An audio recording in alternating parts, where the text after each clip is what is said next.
स्वागत करता हूं आप सभी को यूट्यूब चैनल नर्सिंग ज्ञान में। आज की इस वीडियो में मैं आप सभी के बीच में एक बहुत ही सेंसिटिव, एक मोटिवेशन और एक ज़बरदस्त वीडियो लेकर आया हूं। मेरे इस बातों को, मेरे इस वीडियो को बहुत लोग जो है बकवास बताएंगे, बहुत लोग जो है उनको जो है अच्छा नहीं लगेगा, ठीक है। लेकिन ये हकीकत है, प्रूफ के तौर पे मैं बताऊंगा कि कैसे हकीकत है। देखिए, मैं पिछले 3-4 सालों से लोगों को, स्टूडेंट को, कैंडिडेट को गाइड कर रहा हूँ। मैं कोई टीचर नहीं हूँ, मैं स्टार्टिंग से बताता हूँ कि मैं टीचर नहीं हूँ। टीचर होता तो मैं बड़ा बड़ा कॉलेज में पढ़ाता होता और वहाँ पे जो है अपना चीज़ें करता और अपना कोचिंग खोल के पैसे कमाता, ठीक है। तो आज के युग में टीचर मतलब क्या? धंधा, पैसे कमाइए, जितना मन है वैसे जगह से जो है ऑनलाइन कोर्स बेचिए, ऑनलाइन पीडीएफ बेचिए, ये बेचिए, वो बेचिए, बैच बेचिए, लाइव में जुड़िए तो पैसे दीजिए। तमाम तरह से जो है टीचर के नाम पर लोग जो है पैसे कमा रहे हैं, ठीक है। लेकिन मेरा एक मकसद स्टार्टिंग से नहीं रहा है। मेरा मकसद यही रहा है कि हेल्प करूं और कुछ गाइड करूं। कुछ मेरी बातों को अगर समझ में आ जाए आपको तो वो बेहतर है मेरे लिए, ठीक है। और उससे थोड़ा सा आपको बेनिफिट हो जाए, सफलता प्राप्त करें, समझ में आए आपको चीज़ें, तो अच्छा है। बहुत लोग कमेंट करते हैं कि मेरे कॉलेज में अच्छे से जो है स्टेप बाय स्टेप नहीं पढ़ाया जाता है, वहाँ के बातें समझ में नहीं आता है, आते हैं लिखा देते हैं चले जाते हैं, ढंग से पढ़ाई नहीं कंप्लीट होता है। लेकिन आपके वीडियो से काफ़ी हेल्प मिलता है, काफ़ी सीखने को मिलता है। तो मुझे यही चाहिए कि मेरे द्वारा आपको जो दिया जाता है उससे आपको हेल्प मिले, अच्छा लगे, तो ये बेहतर है। मैं कभी भी इस व्यू से नहीं करता हूँ कि मुझे पैसा कमाना है, ये करना है, वो करना है, दिस करना है, डैट करना है। अगर मेरे पैसे कमाने का ये होता तो मैं भी ऐप्स बनवा लेता, उस पर कोर्स डाल देता, पैसे दीजिए, कोर्स लीजिए, पीडीएफ का पैसे दीजिए, लीजिए। मैं सारा कुछ वेबसाइट पर डाल दिया हूँ, फ्री है, आप जाके डाउनलोड कीजिए, पढ़िए, जो कीजिए, ठीक है ना। तो मेरा ये मकसद स्टार्टिंग से सिर्फ और सिर्फ हेल्प करने का है, क्योंकि मैं आप सबको अपना भाई, दोस्त, बहन जो भी कीजिए वो मानता हूँ। टीचर तो मैं स्टार्टिंग से ही अपने आप को नहीं मानता हूँ, ठीक है। दूसरी चीज़ें हैं, मैं इस वीडियो को बताने का मकसद यही है कि देखिए, बिहार में एएनएम की बहाली आई थी, समझ लीजिए, एएनएम की बहाली आई थी। अब कहेंगे कि एएनएम वाली सब पढ़ती नहीं है, तो ऐसा नहीं होता।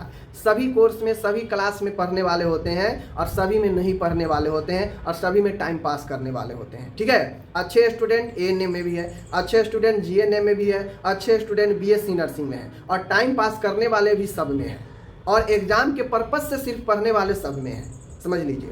तो देखिए, अब हकीकत यही है, चाहे आप नॉर्सेट का एग्ज़ाम दें, नर्सिंग ऑफिसर का, चाहे आप बिहार में स्टाफ नर्स का एग्ज़ाम देंगे, चाहे आप कोई भी नर्सिंग कंपटीशन का एग्ज़ाम देंगे, चाहे रेलवे हो, सीएचओ हो, कुछ भी हो, कुछ भी एग्ज़ाम देंगे, सब में आपको अब बहाली में एग्ज़ाम 100% अब हो रहा है और एग्ज़ाम से सिलेक्शन हो रहा है।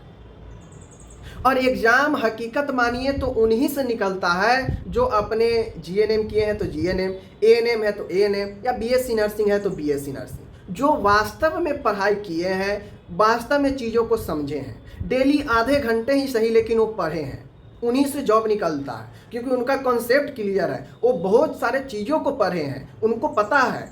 तो एग्ज़ाम में भी क्वेश्चन लॉजिकल, कॉन्सेप्ट वाला, थ्योरिकल टाइप से बना के ऑब्जेक्टिव्स में पूछता है, तो बनाते हैं, उनका कट ऑफ चला जाता है, जॉब हो जाता है। लेकिन जो एग्ज़ाम के पर्पज़ से 1-2 महीना देखे कि अब एग्ज़ाम होने वाला है तो पढ़ाई करने लगे, जो छोड़ दिए कि देखा जाएगा, जो क्लास ही नहीं करते हैं, आधा घंटा भी समय नहीं देते हैं, तो उनको आगे भी मुश्किल होने वाला है।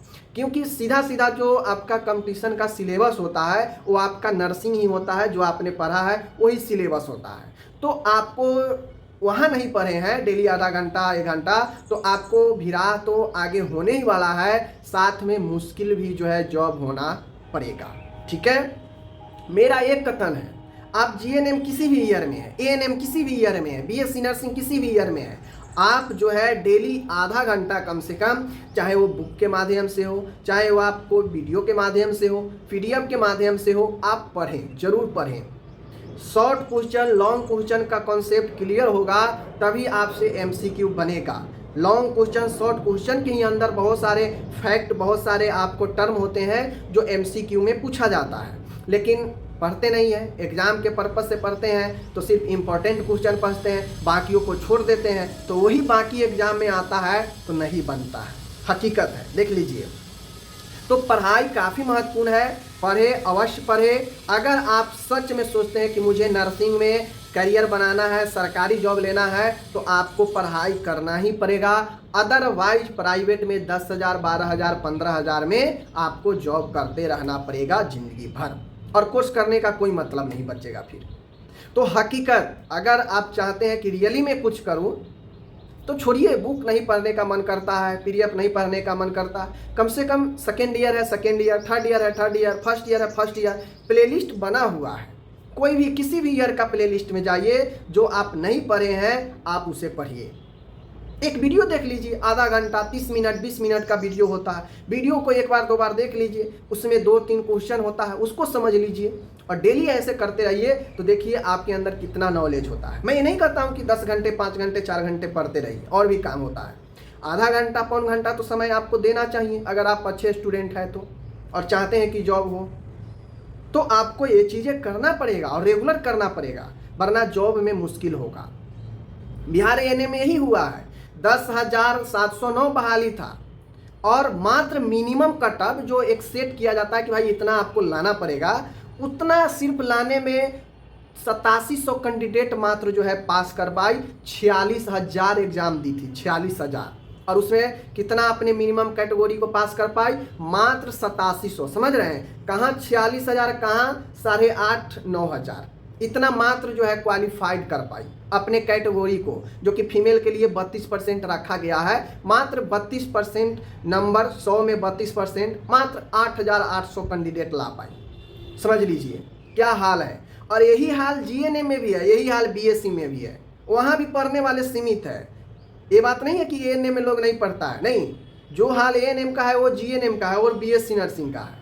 तो आप ये मत भूलिए कि वो एएनएम है वो नहीं पढ़ती होगी इसलिए इतना कटअप गया है। जीएनएम में भी वो हाल है, देखिएगा ना, बिहार में स्टाफ नर्स का जीएनएम का बहाली आया है, 11,389 पदों पर बहाली आया है। उसका देखिए अभी तो अब ऑल कर दिया है तो थोड़ा सा कटअप बढ़ जाएगा, वरना पहले सिर्फ बिहार का किया था तो उसमें कटअप कितना जाता वो आप देख ही लेते, अब थोड़ा सा बढ़ जाएगा। ये हाल है, नहीं पढ़ेंगे तो मुश्किल है। कितना पर एएनएम में जॉब हुआ है, 26 नंबर पर जॉब हुआ है, 26 नंबर, मात्र 7500 को जॉब हुआ है, 3,000 पद खाली रह गया है। ऐसा क्यों हुआ है, पूरा पद क्यों नहीं भर पाया है? क्योंकि लोग अपने मिनिमम कटअप को भी पार नहीं कर पाई हैं, और उसका रीजन है पढ़ाई, नहीं पढ़ी थी। ये हकीकत है। तो आप लोग भी चाहते हैं कि जॉब हो जाए। देखिए जॉब यहाँ पाना बहुत आसान है, लेकिन लोग पढ़ते नहीं हैं। अगर स्टार्टिंग से जो पढ़ते चले हुए हैं वो कमज़ोर स्टूडेंट को भी जॉब हो जाएगा। जो सिर्फ एग्ज़ाम के लिए पढ़े हैं, बहुत तेज़ है, नहीं होगा जॉब उनको, क्योंकि वो सीमित लिमिट चीज़ें पढ़े हैं। ठीक है, बाकी आप लोग समझदार हैं, समझ गए होंगे। मिलते हैं अगले वीडियो।